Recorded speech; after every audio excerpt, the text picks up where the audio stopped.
secret of happiness is learning. Well, I started to make Daddy Longlegs into a musical because I was attracted to it as a novel.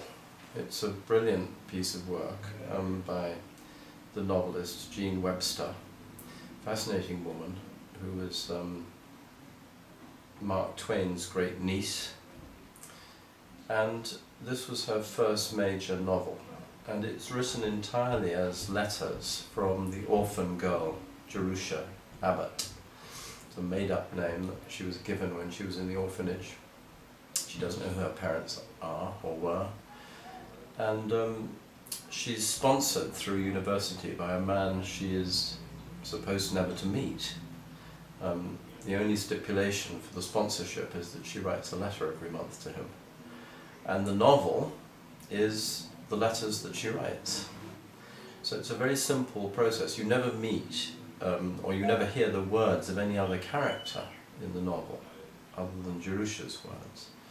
So we've gone slightly different from that. We've imagined what the man who she's writing to is actually like, and we've given him things to say, things to sing, so that the other half of the relationship is filled in. Well, Jerusha is an orphan. She is the oldest orphan in the John Caird home, and she's very innovative and bright and witty, and she's sort of stuck in this orphanage.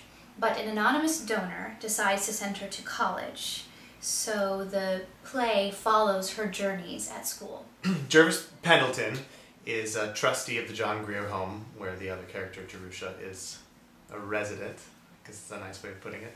And he's basically a philanthropist, a wealthy, well-to-do man who spends his money on people less fortunate than he is, and I guess you could say takes a chance on a girl who has written something that moves him, and he thinks she's someone that could become a writer, and he decides he's going to pay for her to go to college. The reason this story is so interesting is that the other character is a sort of mirror image of the girl. He's a very rich man. He has enough money that he can throw it away on all sorts of charitable schemes. And he was born with everything. Jerusha was born with nothing, and Jervis was born with everything. And he has to learn how to get on in life with nothing, when how to survive emotionally, how to grow up as a person in spite of being given absolutely everything for free in life. And Jean Webster's point is that it's just as hard to make that journey. He doesn't truly understand what's going on deep inside of him, and she sort of brings that out of him, which I think is pretty fascinating and pretty lovely story to tell. I think with all musicals, the first job that you do is to decide which bit of the story can be made into song. Unless you're singing through the whole thing, unless you never stop singing, like in the sort of big epic musicals like Les Miserables, where nobody ever says anything. It's all sung. But this is very much a book musical.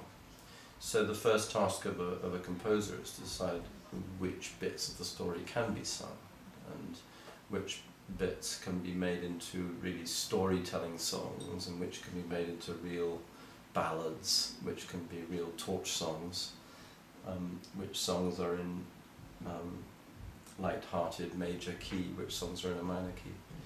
And those are all decisions that Paul Gordon had to take when he was first embarking on the composition of it. I read it and I thought it was so clever and so sweet and something worth musicalizing. And John allowed me to take the first pass at it, which I sometimes do when we work together, which means that I would create the script and the score as I went along. And then of course once I did that, I would give it to him and he would change everything. And then he'd ultimately write the book as he has.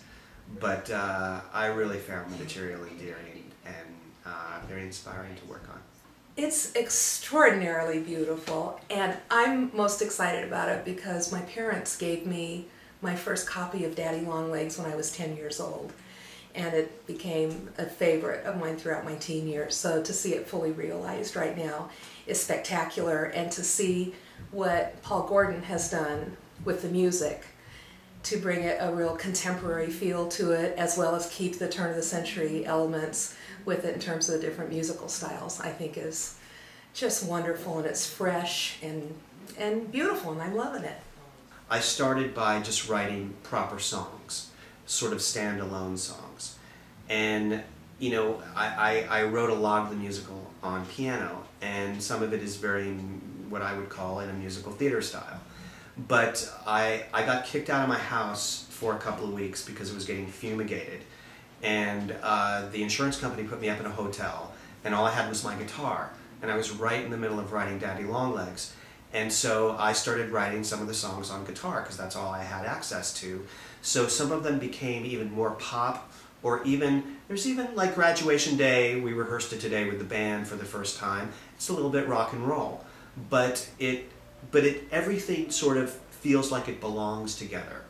And so the instrumentation is sort of taking it out of the traditional musical theater context and placing it into more of a pop idiom in a particular way that we'll all discover whether it works or not. There's so much humanity in Paul's writing, and he really has a hold on like the human heartstring, I think. Strings. I suppose what it says to a modern audience is what it's always said to its readers ever since it was written. It's a story about personal growth. It's a story about how a girl who starts with nothing in life and educates herself and gets to know the world to the point when she can survive in the world without any help, without any attachments. It's a rags to riches story, if you like, and those stories have a universal appeal, I think. I think all audiences will be attracted to the story because there's something for everybody in it. The main character is a young girl, so of course young girls will absolutely identify with her. But it's also a wonderful love story and a story about someone growing up. It's all about this intelligent young woman and what she makes of herself, and then how that has an effect on a guy. Sort of just like a romantic comedy. It goes a lot deeper than that, but it has that feel to it.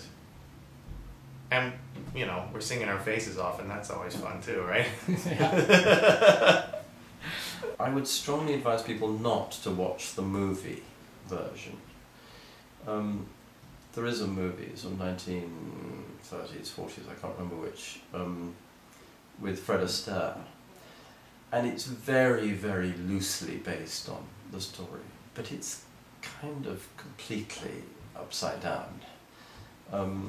And it doesn't give at all the impression that the original author wanted to give.